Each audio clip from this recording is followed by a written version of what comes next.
नमस्कार दोस्तों, स्वागत है आपका एक बार फिर आज के मेरे इस वीडियो में। तो इस वीडियो में दोस्तों हम बात करेंगे पावर क्राइसिस को लेकर। जी हां दोस्तों, पावर क्राइसिस में हमें क्या करना चाहिए ऐसे बाजार में अगर मान लिया इन फ्यूचर पावर क्राइसिस की समस्या उत्पन्न होती है, क्योंकि ये कोई छोटी मोटी समस्या रहेगी नहीं। इस पावर क्राइसिस की वजह से आपको पता ही है कि प्रोडक्शन प्रभावित होगा, प्रोडक्शन प्रभावित से साफ इन्फ्लेशन बढ़ सकती है। वो सारी चीजें मैंने आपको कई बार अपने वीडियो में बता रखी है। हमें क्या करना है, ये चीज मेन है कि हमें क्या करना चाहिए, उस कौन से ऐसे सेक्टर में पैसा लगाना चाहिए जो इस पावर क्राइसिस में जबरदस्त तरीके से फायदा उत्पन्न करे, यानी कि हमें अच्छा खासा रिटर्न दे दे। इसी पॉइंट को और इसी सब चीज को मैं इस वीडियो के माध्यम से आपके साथ डिस्कस करूंगा। तो चलिए करते हैं शुरुआत अपने आज के इस वीडियो की। दोस्तों आपको पता ही है कि पावर क्राइसिस की समस्या चली रही है। अब इसमें कितनी सत्यता है, क्योंकि स्टेटमेंट स्टेट के भी अलग आ रहे हैं और सेंट्रल गवर्नमेंट की भी अलग आ रहे हैं। सेंट्रल गवर्नमेंट पॉजिटिव है, वो कह रही कोई दिक्कत परेशानी नहीं है, कोयला समय समय पर थर्मल पावर प्लांट पे पहुंचाया जा रहा है, जितनी जिसकी रिक्वायरमेंट है वो कोयला वहां पहुंचाया जा रहा है। जबकि स्टेट कह रहे हैं कि साहब दिक्कत परेशानी है, हमें पावर कट करना पड़ रहा है। ये चीज अलग अलग है, अपडेट्स मैं आपको टेलीग्राम चैनल पे दे देता हूं। कारण बहुत सारे हैं क्यों ये संकट उत्पन्न हुआ, मैंने आपको पहले कई वीडियो में बताया है। कोरोना इसका एक मुख्य वजह से आपको पता ही है कि कोरोना काल में जो लेबर थी वो जा नहीं पाई खदानों में, कोयले का उत्पादन नहीं हुआ, जिस कारण इसकी सप्लाई प्रभावित हो गई। दूसरी चीज देखिए, जो कोयले के दाम है इंटरनेशनल मार्केट में वो बढ़ गए। और साहब आपको पता ही है कि जब इकोनॉमी खुली, इलेक्ट्रिसिटी की डिमांड बढ़ी, साहब इन कारखानों ने जो बिजली बनाते हैं, इन कारखानों ने इस डिमांड को साहब पूरा करने के लिए अपनी पूरी जोश, मेरे ख्याल से पूरी ताकत के साथ काम करना शुरू करा। उस ताकत के साथ काम करने में इनका जो कोयला था वो ज्यादा लगने लगा, उधर से पीछे से कोयला आ नहीं रहा था, तो समस्या बननी स्वाभाविक थी। ऐसा नहीं है कि ये समस्या हमारे देश की है, वर्ल्ड वाइड ये दोस्तों समस्या है। ये जो चीज यहां है वो चीज पूरे विश्व में वही चीज है। कोरोना का इफेक्ट यहां भी था, लॉकडाउन यहां भी लगा, कोरोना का इफेक्ट बाहर भी था, लॉकडाउन वहां भी लगा। तो ये चीज जैसी यहां आपको दिख रही है वैसी सब विश्व में है। चाइना भी अभी कुछ ही दिन पहले मेरे ख्याल से इस प्रकार की समस्या से जूझ ही रहा, अभी भी जूझ रहा है वो पावर क्राइसिस की समस्या से। देखते हैं वहां कितना सॉल्व आउट हुआ है, इस समस्या का समाधान हुआ है नहीं हुआ है। बाहर के विदेशों में भी दोस्तों आग लगी हुई है, सब ऑयल एंड गैस के दाम और सब बहुत तेजी से ऊपर जा रहे हैं। क्योंकि आपको पता ही है कि जब एक चीज एक साहब हमारी जो एनर्जी का सोर्स है वो अगर डाउन होना शुरू होता है तो दूसरे एनर्जी के सोर्स ऊपर भागने शुरू हो जाते हैं। पावर नीचे, ऑयल एंड गैस ऊपर, पावर नीचे, ऑयल एंड गैस ऊपर। तो इन चीजों को थोड़ा सा समझना चाहिए। देखो दोस्तों, मैं आपको कह रहा हूं कि ये चीज ऐसा नहीं है कि इंडिया में है, पूरे विश्व में ये सारी चीजें हैं। 3 फैक्टर मैंने आपको बता दिए हैं। अब बात करते हैं कि आखिर हमें क्या करना चाहिए। देखो जैसा हमने आज किया, जहां जहां जिस भी प्रॉफिट में जो भी शेयर है, जिस भी स्टॉक, जो भी स्टॉक हमारा प्रॉफिट में है, उसमें हमने उसको प्रॉफिट का फॉर्मूला लगाया। अब ये प्रॉफिट का फॉर्मूला क्या है, मैंने कई बार आपको अपनी क्लास में बता रखा है।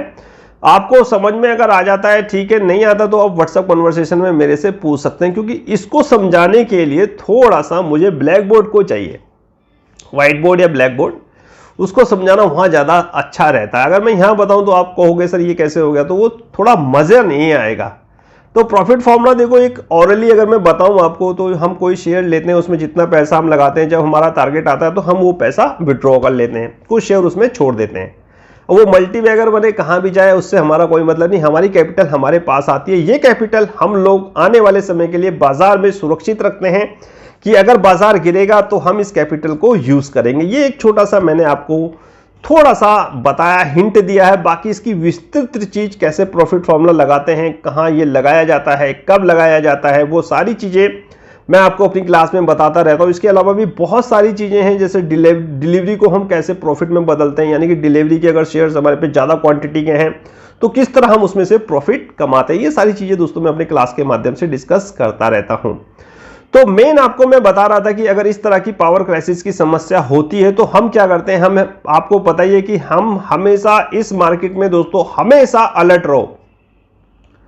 इस मार्केट में जो अलर्ट रहेगा ना, जो चुस्त दुरुस्त रहेगा, यानी कि जो समय का फायदा उठाएगा, समय की नजाकत को समझेगा और समय के हिसाब से फैसला लेगा, वो कभी साहब लॉस नहीं कमाएगा। आज क्या हुआ, आज आपको पता ही कि मैंने 5 स्टॉक ऐसे थे जो मेरे प्रॉफिट में थे, मैंने वहां प्रॉफिट का फॉर्मूला यूज करा। मजगौन, GRSC और साहब सुराना, अच्छी खासी क्वांटिटी थी।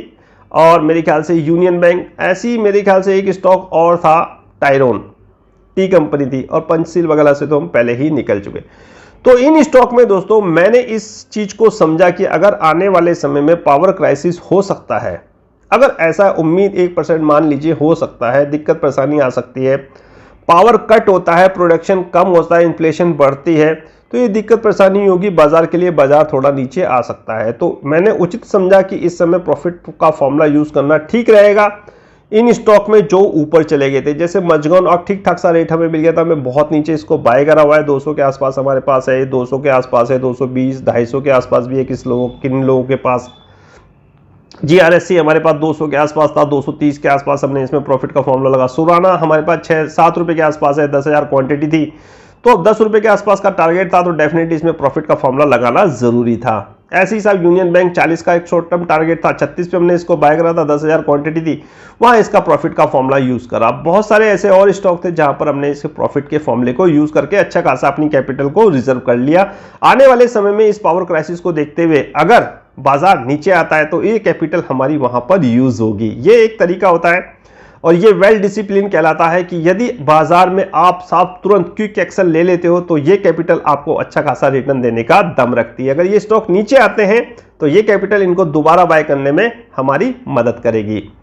तो मैं दोस्तों इस बार इस टॉपिक पे तो बाद में आपके साथ किसी और दिन अपनी क्लास के माध्यम से डिस्कस कर ही लूंगा। मैं आपको इस वीडियो में एक और चीज बताना चाहता था कि इस पावर क्राइसिस में जो सबसे ज्यादा फायदा होगा वो साहब एक ऐसे सेक्टर को होगा जो यहां से साहब दिन दुगनी रात चौगनी तरक्की कर सकता है। जी हां दोस्तों, उसको डबल बूस्टर मिलने वाला है। ऑयल एंड गैस की मैं कर रहा हूं बात। जी हां दोस्तों, ये एक ऐसा सेक्टर होगा जिसको साहब पावर क्राइसिस की वजह से डबल बूस्टर डॉस मिलने वाला है। देखिए कैसे, एक तो साहब जब हमारा कोई एनर्जी का सोर्स, यानी कि इस समय पावर हमारा एनर्जी का सोर्स कम होने लगेगा ना, तो दूसरे एनर्जी के सोर्स बढ़ने लग जाएंगे। ये एक नियम होता है, एक सिद्धांत होता है बिजनेस के, कॉमर्स की भाषा में इसको एक चीज कम होगी तो दूसरी चीज बढ़ेगी, एक चीज कम होगी तो दूसरी चीज बढ़ेगी। अगर मान लिया कोई चीज की सप्लाई कम है तो इन्फ्लेशन बढ़ेगी। ऐसे ही साहब अगर पावर कम होगी तो तेल और गैस बढ़ेंगे। रिलायंस का कारण क्या है? रिलायंस माना बहुत बड़ी बड़ी डील कर रहा है, कंपनियों को बाय कर रहा है, रिन्यूएबल एनर्जी में जा रहा है, फ्यूचर का उस पर साफ इंपैक्ट पड़ रहा है। लेकिन दूसरा आपने ध्यान नहीं दिया होगा, जो ये तेल और गैस के दाम बढ़ रहे हैं ना, गैस के स्पेशली, और रिलायंस आपको पता है पेट्रोकेमिकल में भी है, ये भी एक कारण है रिलायंस के भागने का, जो ऑल टाइम हाई के आसपास ट्रेड कर रहा है। ऑल टाइम हाई तो नहीं, मेरे ख्याल से 52 वीक हाई के आसपास है, 2700-2800 के आसपास ट्रेड कर रहा है इस समय रिलायंस। तो ऑयल एंड गैस के दोस्तों दाम बढ़ने स्वाभाविक है, और ये एक ऐसा सेक्टर है जो पावर क्राइसिस में सबसे ज्यादा बेनिफिशियरी होगा, सबसे ज्यादा बेनिफिशियरी। दूसरा इसका कारण देखिए, एक कारण यह है कि पावर क्राइसिस में ऑयल एंड गैस के दाम बढ़ेंगे, डिमांड बढ़ेगी, और इसी का एक इंपैक्ट आप क्रूड प्राइस में देख ही रहे होंगे, वो 80 के ऊपर चला गया, 81 के ऊपर भी मेरे ख्याल से ट्रेड कर रहा है। नेचुरल गैस के दाम देखिए, मैं रोज अपने टेलीग्राम चैनल पे डाल देता हूं कि नेचुरल गैस, क्रूड क्या कर रहे हैं, कहां ये रेट चल रहा है, उन पे एक गोल सा निशान बना देता हूं, उनको समझना चाहिए ये क्यों भाग रहे हैं। क्योंकि एक चीज कम हो रही है तो दूसरी चीज बढ़ेगी। क्योंकि जो पावर क्राइसिस है ना दोस्तों, अगर पावर कट होती है, बहुत सारी ऐसी जगह है जहां पावर कट कर ही नहीं सकते। हॉस्पिटल, कोल्ड स्टोरेज, जहां ये सब्जियां रखी जाती हैं, जहां ये सब्जियां रखते हो, बहुत सारी ऐसी जगह हैं जहां साहब पावर कट होने का मतलब दिक्कत परेशानी है। डिफेंस देखा नहीं, जो सीमा पर हमारी जो तारों की बाड़ लगी हुई है, वहां पर बड़ी बड़ी लाइट लगी हुई हैं, बहुत बड़ी बड़ी लाइटें लगी हुई हैं दोस्तों। आपने देखा होगा कभी टीवी वगैरह पे, यूट्यूब पे देख लेना, वो यूट्यूब पे तो आजकल हर कोई देख सकता है। तो ऐसे बहुत सारे सेक्टर हैं जो साहब पावर क्राइसिस में दिक्कत परेशानी हो सकते हैं। पावर क्राइसिस की वजह से सबसे बड़ा दिक्कत बताऊं आपको, ट्रेन जो बिजली से चल रही है साहब, खड़ी हो जाएंगी, ठप हो जाएगी, दिक्कत परेशानी इतनी ज्यादा हो जाएगी आप पूछो मत। तो इसका सब्स्टिट्यूट, विकल्प क्या है? Oil and gas. और इसीलिए जब एनर्जी कम हो रही है, पावर कम हो रही है, तो साहब ये भागे जा रहे हैं। इसका सबसे ज्यादा बेनिफिट रिलायंस, ओएनजीसी को। ओएनजीसी का शेयर देखना, आप बगल में ग्राफ लगाने की कोशिश करूंगा। रिलायंस का तो मैंने बता दिया, उसका भी देख लेना। रिलायंस भी मेरे ख्याल से 2700-2800 को जहां चल रहा है। ओएनजीसी देखिए साहब, 160-70 के आसपास चला गया मेरे ख्याल से, अब थोड़ा नीचे आ गया हो तो मैं कह नहीं सकता। और जो इतने भी ये तेल और गैस के जुड़े हुए सेक्टर है ना, सबसे ज्यादा फायदा इस पावर क्राइसिस में इनको ही होने वाला है। और ऐसा नहीं है कि हमारे पोर्टफोलियो में नहीं है, हमने इन स्टॉकों को उस समय बहुत नीचे दोस्तों बाय कर लिया था। ओएनजीसी को बहुत पहले मेरे ख्याल से 60-62 पे मैंने आपको दिलाया था। आईओसी मैंने आपको दिलाया था। आईओसी की मैंने एक कहानी और बताई थी। देखिए डबल बूस्टर डोज जो इन कंपनियों को मिलेगा वो कैसे मिलेगा। कुछ कंपनियां रिन्यूएबल एनर्जी सेक्टर में भी बहुत तेजी से काम कर रही हैं, जैसे आईओसी। मैंने एक वीडियो भी बनाया है आपके लिए। आईओसी ने एक बाहर की कंपनी के साथ टाई अप किया है एक ऐसी बैटरी बनाने के लिए कि साहब एल्युमिनियम की बैटरी होगी और वो मेरे ख्याल से लिथियम की बैटरी से ज्यादा चलेगी। मैंने वीडियो बनाया है, वो वीडियो देखिएगा आप। आईओसी अगर ऐसा हो गया तो आईओसी के वारे न्यारे, ऐसा ही कोई टॉपिक मैंने उसमें दिया था। क्योंकि इंफ्रास्ट्रक्चर ऑलरेडी इनके पास है भाई, इनके पास पेट्रोल पंप के बड़े बड़े इंफ्रास्ट्रक्चर है। वहां अगर छोटा सा कमरा ये बना के एक चार्जिंग स्टेशन लगा दे, वहां कुछ अपनी बैटरी की सेल करने लग जाए तो आमदनी बढ़ेगी नहीं बढ़ेगी। ऊपर से पावर क्राइसिस है, इनके साथ ऑयल एंड गैस के जो पेट्रोल के दाम डीजल के दाम बढ़ रहे हैं वो तो साहब बेनिफिट हो ही रहा है, क्योंकि बहुत नीचे इन्होंने बाय कर रखा है तेल। और साहब इन्होंने जो पेट्रोल डीजल है ना, कच्चा तेल, उन्होंने बहुत पहले बहुत बड़ी बड़ी डील कर रखी है एचपीसीएल, बीपीसीएल और आईओसी ने। जब ये निगेटिव टेरिटरी में आ गया था, जब अमेरिका ने कहा था ले जाओ भैया, हमारे पे रखने की भी जगह नहीं है, फ्री में उठा लो, तो बहुत बड़ी बड़ी डील कर दी थी। वो तो बहुत अच्छा है साहब, बहुत तरीके से, बहुत वेल मैनेज था। उस समय हमारे पास कैश भी था। एचपीसीएल, बीपीसीएल हमेशा कैश की कंपनियां रहती हैं, अच्छा खासा कैश होता है। इन्होंने बड़ी बड़ी डील करी, सस्ते में क्रूड खरीदा। आज देखिए चांदी काटेगी है। अब इनके जो रिजल्ट आएंगे ना, वो देखना वो कितने बढ़िया आएंगे रिजल्ट। ये सारा इंपैक्ट दिखेगा उसमें। जो 100 रुपए आज आपको तेल मिल रहा है वो सस्ता इन्होंने कितना खरीदा होगा, ये चीज आपको पता ही है। मैं कई बार अपनी क्लास में बता चुका हूं इसका डिफरेंस। कच्चा तेल इन्होंने कहां खरीदा। अब आप कोई चीज अगर किसी रेट पे खरीदते हो, आप मान लिया एक दुकानदार हो, तो आप अपना प्रॉफिट जोड़ के ही तो आगे बेचोगे। ये तो कंपनी हमेशा प्रॉफिट में रहती है। वो तो कोई कारण था, मार्केट का सेंटीमेंट था कि नीचे आ गई थी। आईओसी, एचपीसीएल, बीपीसीएल, तो इनका रेट आने का तो कोई मतलब ही नहीं। और अभी तो डिसइन्वेस्टमेंट की बात चल रही है बीपीसीएल में। तो मैं आपको बता रहा था दोस्तों, एक बेनिफिट तो इसका ये होगा, पावर क्राइसिस में सबसे ज्यादा बेनिफिट साहब ऑयल एंड गैस को होगा। दूसरा बेनिफिट, कुछ कंपनियां ऐसी हैं जो साहब रिन्यूएबल सोर्सेज की तरफ बहुत तेजी से अपने कदम बढ़ा रही है। डबल बूस्टर डोज इस सेक्टर को मिलने वाला है, कुछ चुनिंदा कंपनियां। अब इंफ्रास्ट्रक्चर एचपीसीएल के पास भी अच्छा खासा इंफ्रास्ट्रक्चर है, बीपीसीएल के पास भी अच्छा खासा इंफ्रास्ट्रक्चर है। चार्जिंग स्टेशन लगाकर इन्होंने लगा दिए अपने, एक छोटा सा कैबिन बना के अपने पेट्रोल पंपों पे, तो समझ लो एक्स्ट्रा इनकम तो इनकी शुरू हो गई। पेट्रोल के साथ, डीजल के साथ तो ये चार्जिंग स्टेशन यानी कि इलेक्ट्रिक गाड़ियों को भी ये चार्ज करना शुरू कर देंगे। तो ये एक ऐसा सेक्टर है दोस्तों जो पावर क्राइसिस में सबसे ज्यादा बेनिफिट होने वाला है। यही कारण है जो रिलायंस ओएनजीसी के शेयर को आप अच्छा खासा ऊपर देखोगे। 131.30 के आसपास मेरे ख्याल से आईओसी भी ट्रेड कर रहा है, जो हमारे पे 106 पे है। ये 106 पे मैंने एक वीडियो के माध्यम से आपको बताया था कि क्यों मैंने इसको 106 पे लिया था। उसमें कहानी बैटरी बनाने की थी, लेकिन इसको अब डबल बूस्ट मिलने वाला है। इस ऑयल एंड गैस क्षेत्र को डबल बूस्ट मिलने वाला है, इसलिए एक स्टॉक आपको डेफिनेटली अपने पोर्टफोलियो में इसका रखना चाहिए। और उसमें आईओसी बेस्ट विकल्प हो सकता है जो आपको अच्छा खासा रिटर्न दे सकता है। तो मैंने आज आपको दोस्तों इस वीडियो के माध्यम से ये बताने की कोशिश की है कि अगर पावर क्राइसिस आता है, दिक्कत परेशानी होती है, तो सभी प्रोडक्शन प्रभावित होगा, सभी कारखानों में दिक्कत परेशानी होगी, चाहे वो एफएमसीजी हो, हर एक क्षेत्र प्रभावित होगा। पावर क्राइसिस में कोई क्षेत्र ऐसा नहीं है जो बच जाए।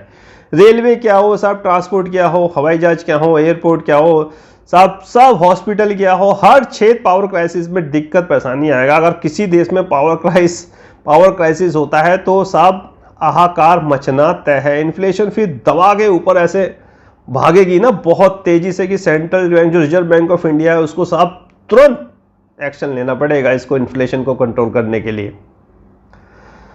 लेकिन ऐसे हालात उत्पन्न मुझे नहीं लगता कि होंगे, क्योंकि जो हमारे भारत सरकार के स्टेटमेंट आ रहे हैं कोयले को लेकर वो सब पॉजिटिव हैं। और उसी हिसाब से मैं देख रहा हूं, क्योंकि जल विद्युत परियोजनाएं भी हमारे देश में काफी ठीक ठाक सी हैं जो इस परिस्थितियों को कुछ हद तक संभाल लेंगी। जैसे उत्तराखंड में जहां मैं बैठा हूं, यहाँ जल विद्युत परियोजनाएं बहुत ज्यादा है, जैसे टिहरी डैम। जो हमारे यहाँ बिजली आती है ना, सबसे बड़ी वहीं से आती है। मेरे यहाँ तो कोई दिक्कत नहीं है, पावर क्राइसिस ईश्वर की दुआ से अभी तक नहीं हुआ है, ना कोई पावर कट हुआ है। आपके यहाँ हुआ हो तो कमेंट्स करके मुझे जरूर बताइएगा। तो पावर क्राइसिस में सबसे ज्यादा बेनिफिट ऑयल एंड गैस को होने वाला है, और इसका सीधा साधा असर आप रिलायंस और ओएनजीसी के शेयर में देख ही रहे होंगे। ये समस्या ऐसी नहीं है कि यही है, विश्व के सारे देशों में दोस्तों ये समस्या है। कहा यह भी जा रहा है और डिमांड बढ़ सकती है, क्योंकि आने वाली हैं सर्दियां। विश्व में अगर सर्दियां बढ़ती हैं तो वहां पर पावर की जो डिमांड होती है, यानी बिजली की जो मांग होती है, वो ज़्यादा बढ़ जाती है। गर्म करने के लिए वहाँ पावर को सब इस्तेमाल किया जाता है, वहाँ बहुत ज़्यादा सर्दी पड़ती है। तो ये समस्या कयास लगाए जा रहे हैं कि आने वाले समय में पावर की समस्या और ज़्यादा गंभीर हो सकती है, भारत के साथ साथ पूरे विश्व में।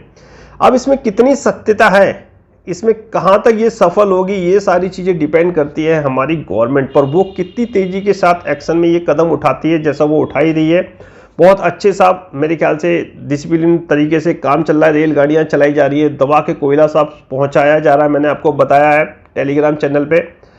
तो मेरे ख्याल से इस स्थिति को सरकार बहुत अच्छी तरह से निमट लेगी। और ऐसा नहीं है कि दोस्तों इस स्थिति में अगर आपका बाजार कुछ थोड़ा बहुत नीचे आता भी है तो वो एक निवेश का मौका होगा, बिकवाली का नहीं। हमें आपको पता ही है कि मुझे समय समय पर अपने प्रॉफिट के फॉर्मूले को यूज करना पड़ता है। ये पैसा मेरा खुद का अकेला नहीं होता, एक म्यूचुअल फंड की तरह मैं करता हूं काम। तो आगे दीजिए मुझे आज का वीडियो समाप्त करने के लिए, होता है ये यही समाप्त। मुलाकात होगी फिर किसी नेक्स्ट वीडियो में आपके साथ, तब तक कीजिए इंतजार। फाइनली आपसे नमस्कार।